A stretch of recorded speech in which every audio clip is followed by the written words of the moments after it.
everybody, my name is Luqman Deary, and this is my lab 6 for DPS912 on server and client communication using Unix domain sockets. Let's begin.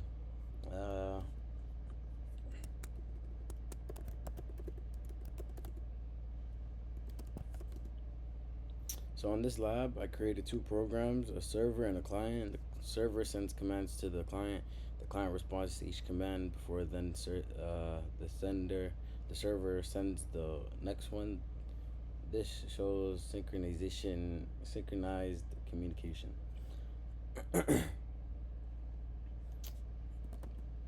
Here are the main files. I have server.cpp, client.cpp, and the make file. The server program creates the socket and sends commands. The client program connects to the server and responds to those commands.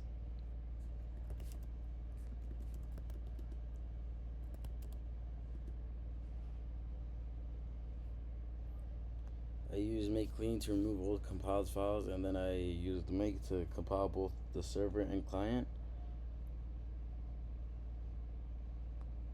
The make file compiles server.cpp into the server, the executables, and the CPP into the client executables.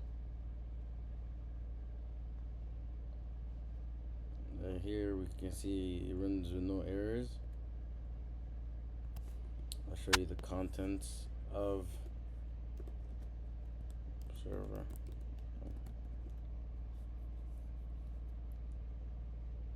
In this server code, I first created a AF Unix socket using socket with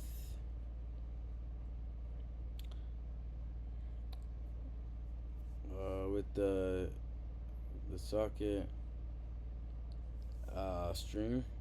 The socket file you used is temp.lab6_ld. Before binding, the program removes any old socket file using unlinked so that the server can start cleanly. The server is then uses bind to attach the socket to the socket file, listen to wait for a connection, and then accept the client. After the client connects, the server sends the command PID. Then it waits for the client's response and prints it. Next, the server sends the command sleep. The client sleeps for 5 seconds and sends back done. After the server receives done, it sends the final command quit. And the server closes the socket, closes the socket and removes the socket file.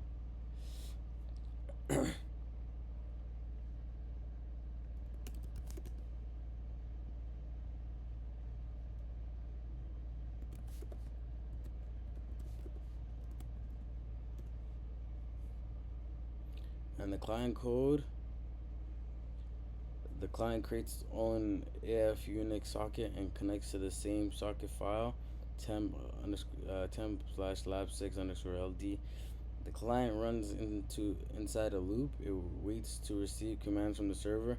When the client receives PID, it uses get PID to get its process ID and sends the message back to the server. When the client receives sleep, it sleeps for 5 seconds and then sends done. When the client receives quit, it breaks out of the loop and closes the socket and shuts down.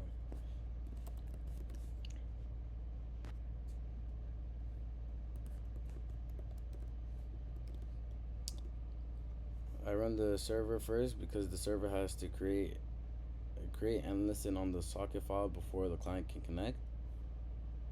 Here you can see that the server is not waiting for the client.